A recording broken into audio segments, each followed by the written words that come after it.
Y bien, estamos ahora con Mercedes García de Valenzuela. Ella es Cucha García, más conocida, directora del Colegio Trenet, pero matemática, y es matemática de formación, de profesión. Y entonces la hemos invitado para conversar acerca del siguiente tema, y es que el otro día, pues alguien explicó la tesis de que hay pocos ingenieros. En el Perú se necesitan ingenieros, se necesitan técnicos, no se necesitan más abogados, pero sí se necesitan ingenieros. Pero lo que pasa es que la gente no se presenta a las carreras de ingeniería porque le tienen miedo a las matemáticas. La ingeniería es intensiva en matemáticas. Y le tienen miedo a las matemáticas porque se enseñan mal las matemáticas, y eso se refleja en los rendimientos en matemáticas en el Perú, que son muy bajos en los exámenes que se hacen, en las evaluaciones censales, ¿no es cierto? Entonces la pregunta es, ¿por qué los rendimientos en matemáticas son bajos? ¿Por qué se enseña mal? En fin, ¿qué pasa con las matemáticas en el Perú? Hemos invitado para eso a Cucha García. Cucha, ¿qué tal? ¿Cómo estás? Buenas noches. ¿Qué tal? Bueno, ¿qué explicación nos puedes dar acerca de esto? Bueno, en realidad es algo que tiene mucho tiempo, esta idea que tenemos de la dificultad de las matemáticas, del disgusto incluso a veces por las matemáticas, ¿no? Pero tenemos dos caras en esta situación, porque por un lado, también he escuchado yo hace poco que, por ejemplo, en el Perú contamos proporcionalmente con una buena cantidad de chicos y de adultos que ganan premios en matemáticas. Sí, pues. Acabamos de tener al matemático Harald Helfgott haciendo una demostración importantísima que tenía 250 años pendiente, ¿no? Entonces, esos son milagros, ¿no? Son milagros, podría decir, o quiere decir que tenemos el potencial, ¿no es cierto? Y que habría que analizar por qué matamos ese potencial en el camino, ¿no? De hecho, tú has mencionado la prueba censal de segundo grado. Estamos hablando de segundo grado, ¿no? Del inicio de la formación de matemáticas, y ya en el inicio estamos encontrando una situación desastrosa, ¿no? Estamos hablando de que a nivel nacional ni siquiera estamos cerca a que 2 de cada 10 niños estén en el nivel esperado de matemáticas, ¿no? En una prueba que es muy interesante, que está muy bien planteada, porque busca evaluar no el dominio de operaciones y cosas mecánicas repetitivas, sino justamente el desarrollo de la capacidad del pensamiento matemático. Es una prueba basada sobre todo en la capacidad de la resolución de problemas. Entonces, un profesor que ha estado entrenando a sus niños a hacer operaciones repetitivamente, mecánicamente, obviamente no los ha preparado para rendir una prueba. O sea, que la prueba está bien hecha. La prueba está bien hecha.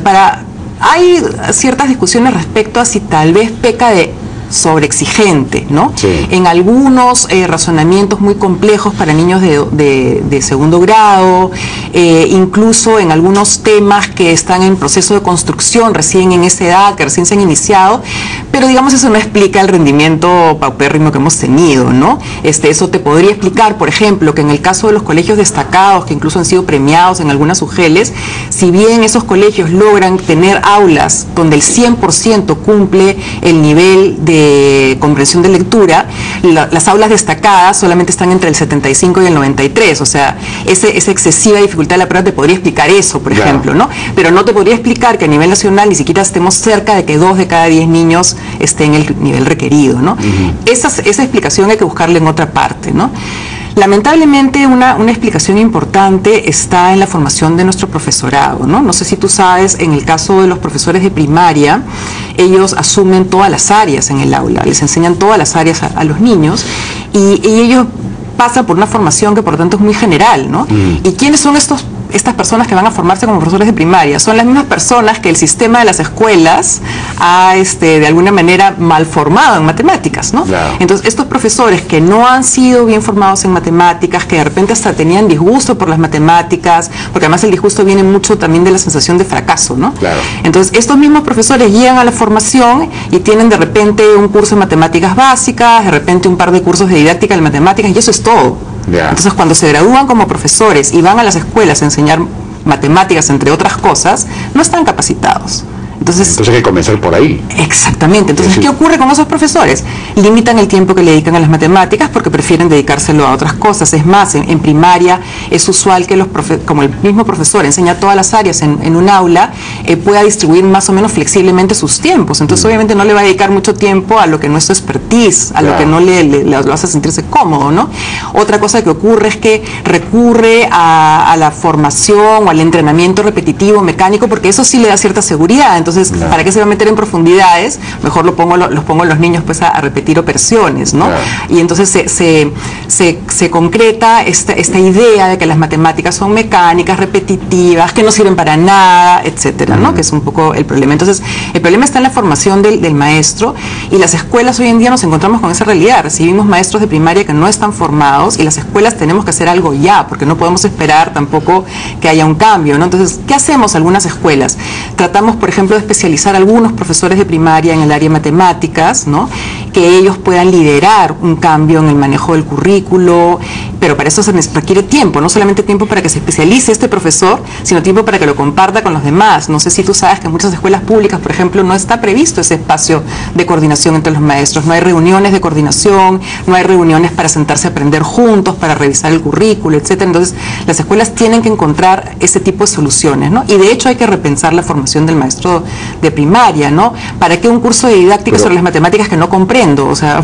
Pero ustedes en el colegio Trener, me dices que preparan a los profesores de matemáticas. ¿Quién los prepara? ¿Tú crees matemática o quién? Bueno, otros especialistas que podemos invitar, generamos grupos de interaprendizaje donde lo que hacemos es detectar profesores que de repente tengan un poco más de facilidad y que puedan llevar cursos, que puedan estudiar también autónomamente, porque hay cosas que uno también puede trabajar, ¿no? ¿Cómo hacemos para capacitar a la mayor parte de los profesores que ahora están en general en los colegios públicos, más o menos rápidamente en matemáticas, para que no solo sepan matemáticas, sino que sepan enseñarlas, que sepan enseñar a pensar matemáticas, el razonamiento matemático? Pero para eso tienen que partir en desarrollar su propia competencia matemática. O sea, un profesor que no sabe pensar matemáticamente no va a poder ayudar a un niño que lo haga. ¿Cómo hacemos para desarrollar yo sé que el Ministerio de Educación está haciendo esfuerzos por planear actividades de capacitación, maestrías, segundas especialidades, etcétera. Eso es un proceso largo.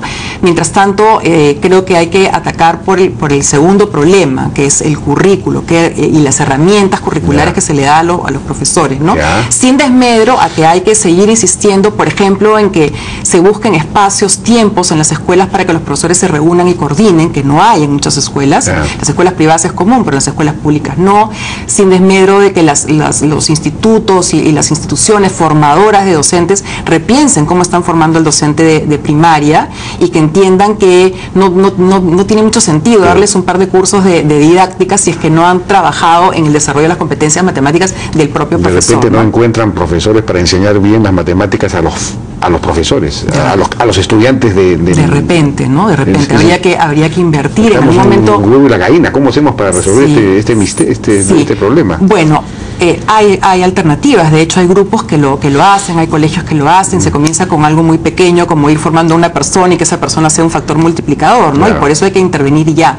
Y por eso te decía que el segundo factor, que es el factor curricular, ¿no? ¿Cómo tendría que ser el currículo? Sí, nosotros tenemos una historia curricular muy tradicional, muy memorística, muy mecánica, repetitiva. Eso se ha intentado cambiar en los últimos años. De hecho, el último diseño curricular trata de ponerle un mayor énfasis al desarrollo de las competencias matemáticas, ¿no? Sin embargo, ese cambio todavía no se ha dado, y a la vez, además que pone ese énfasis, también el diseño curricular actual, de repente, en el tema del avance, era muy atropellado, exigente. O sea, por ponerte un ejemplo, ¿no? Los niños de segundo grado que no logran estos niveles que estamos conversando, supuestamente debían trabajar con números hasta el 1000, o sea, que números de 3 cifras, ¿no? Y de verdad, si no tienes la base con los números pequeños, si no puedes manejarte en la comprensión matemática con números pequeños, ¿qué sentido tiene hacer eso? Entonces, ese era un error, por ejemplo, ¿no? El diseño curricular. El Ministerio ahora ha estado trabajando rutas de aprendizaje en diferentes áreas, y una de las cosas que ha hecho es tratar de priorizar. Entonces, por ejemplo, en el caso de segundo grado, está poniéndole énfasis a números menores, o sea, no ser tan ambicioso con el tamaño de los números, y más bien ser más ambicioso en el desarrollo de la competencia, ¿no? Sin embargo, estas rutas de aprendizaje, por ejemplo, no son todavía una solución para el maestro, porque no son tan consistentes con todos los otros instrumentos, no son tan prácticas. Si tenemos maestros que no están formados en este momento, ¿qué nos hace suponer que con esa herramienta van a poder planificar realmente las sesiones concretas de clase, ¿no? Entonces, ¿qué cosa es razonamiento matemático. Yo no tengo idea, porque yo soy una víctima del sistema. Del sistema. Sí. ¿Qué cosa es, en lugar de hacer operaciones, razonar matemáticamente? ¿Qué cosa es? Ponme un ejemplo. Implica, por ejemplo, que si un niño, te pongo el típico ejemplo de las tablas de multiplicar, ¿no? Un enfoque tradicionalmente ha sido, bueno, acá están las tablas, te las memorizas y si quieres, bueno, usamos juegos, canciones, lo que sea, pero el tema pasa por memorizar, ¿no?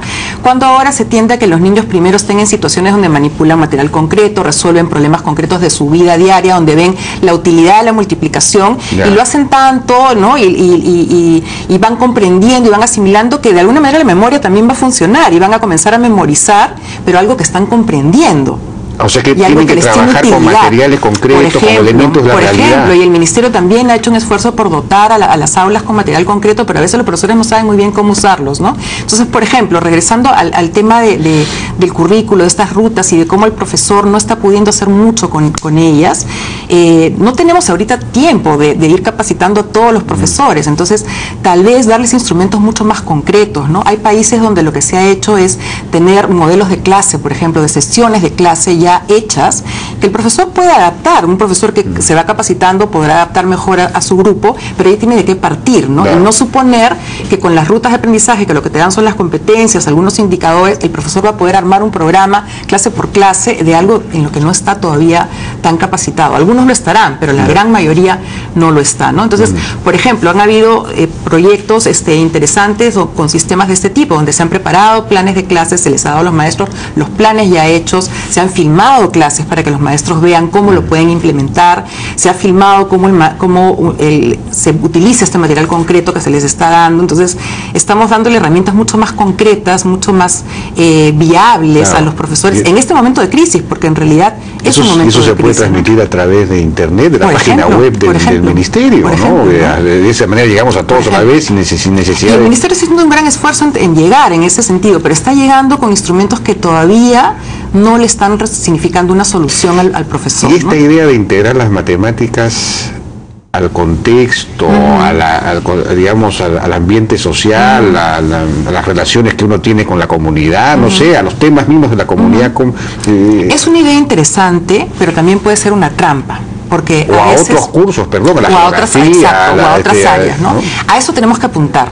Pero tal vez si en este momento comenzamos por ahí, por querer integrar todo, por querer que todo tenga una aplicación al contexto inmediato del niño, si comenzamos por ahí, a veces es en desmedro de que haya una secuencia bien estructurada de cómo debe ser el aprendizaje y el desarrollo del pensamiento matemático de los niños, ¿no? Por ejemplo, otros países también han tratado de solucionar el problema con muy buenos textos. Nuestros textos no siempre son tan buenos y a veces se ponen como criterios y exigencias a los textos aspectos que son muy interesantes y muy valiosos, pero que no son los prioritarios, ¿no? Entonces, por tratar de que el texto realmente refleje la diversidad del país, por tratar de que el texto realmente se refiera a las situaciones más cotidianas del alumno, a veces eso es en desmedro de que realmente se trabajen todas las actividades en secuencia que son necesarias para la construcción de un concepto. O sea, un concepto matemático no se desarrolla de una manera.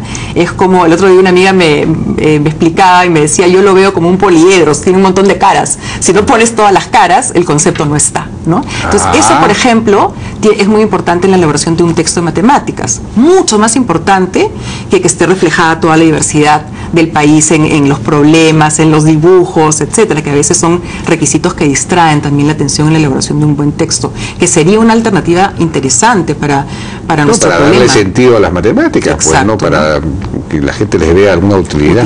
Eso sí, ¿no? Eso de todas maneras. Pero ¿no? Claro, hay que preservar el objetivo fundamental, que es aprender a pensar matemáticamente. A pensar matemáticamente. ¿No? Eso es lo que hay que desarrollar, cómo pensar matemáticamente. Voy a tomar unas clases para ver si aprendo a pensar matemáticamente. Hay todo un movimiento de la comunidad, ¿no? Porque yo creo que no solamente son los profesores, el ministerio, los expertos en currículos, sino también esto que estamos conversando, ¿no? Que sea un tema de interés, que los padres de familia no transmitan de generación en generación esto que las matemáticas son horribles o que son difíciles, porque yo tuve problemas en matemáticas, no quiere decir que le tengo que vender esa idea a mis hijos, ¿no? Entonces, hay todo un trabajo que hacer también en la comunidad. Por ejemplo, sí, pues porque los países del sudeste asiático No, yo no sé cómo hacen, pero todos aprenden más matemáticas y hay mucho más ingenieros. La gente prefiere estudiar ingeniería que estudiar abogacía. Aquí es al revés, ¿no? Sí. Y necesitamos no solo ingenieros, necesitamos científicos también, científicos, ¿no? técnicos, en fin, claro. Efectivamente, matemáticos también. También. Para enseñar matemáticas. Entre otras cosas, ¿no? No solamente, ¿no? Hay países donde los matemáticos tienen una participación en todos los temas de planificación, ¿no? Que son importantes también, ¿no? Pero para enseñar matemáticas también sería interesante, ¿no? De hecho, por ejemplo, ¿no? En algunos colegios privados tenemos la potestad de poder contratar gente que viene de la formación de matemáticas para enriquecer nuestros equipos docentes en matemáticas. Esta facultad no la tienen necesariamente los colegios públicos, ¿no? Porque ellos tienen que contratar profesores que tienen la carrera magisterial, ¿no? Sí, pues, y no siempre con ese grupo, con ese equipo docente van a poder resolver el problema que tienen en la formación de sus propios pues esa es una limitación absurda. Bien, Cucha García, directora del Colegio Trener, muchas gracias por tu participación. Gracias. Muy interesante, hay que profundizar este tema porque ahí está una de las claves del desarrollo del Perú. El Perú va a necesitar cada vez más este tipo de formación si queremos seguir adelante en la globalización. Así es. Vamos a una pausa, regresamos ahora con Manuel Cayo Quispe, periodista de Madre de Dios, que tiene un testimonio muy interesante acerca de cómo la minería informal está destruyendo no solo el ambiente, sino también las instituciones. Regresamos.